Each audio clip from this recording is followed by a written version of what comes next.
Welcome to the Slop Farm. Enjoy the video. In this video, I will explain how to make fishball using canned tuna. First, ensure your tuna is thoroughly drained to prevent a watery mixture. Next, combine the drained tuna with 1/4 cup of all-purpose flour and 1 beaten egg in a mixing bowl. Add your finely chopped small onion and 2 cloves of garlic. Season with salt and pepper to taste, then mix everything until well combined. This forms the base for your delicious fish balls.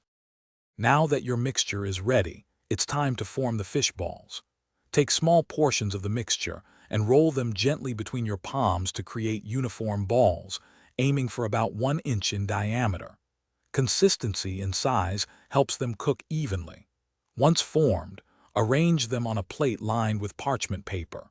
Pop them into the refrigerator for at least 30 minutes. This chilling step is crucial for them to hold their shape during cooking. With your fish balls chilled, it's time to cook them. Heat about 2 inches of cooking oil in a deep pan over medium heat. Once the oil is hot, carefully drop the fish balls in batches, making sure not to overcrowd the pan.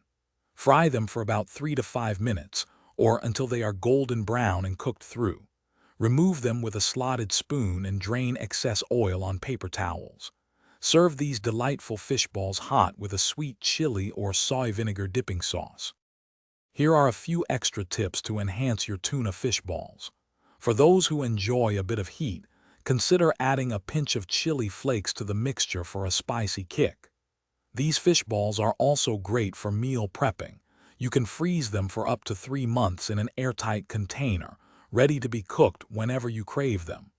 They're perfect as a snack or an addition to soups. Don't forget to check the description below for a link to the Shark AI Ultra Robot Vacuum and other great deals.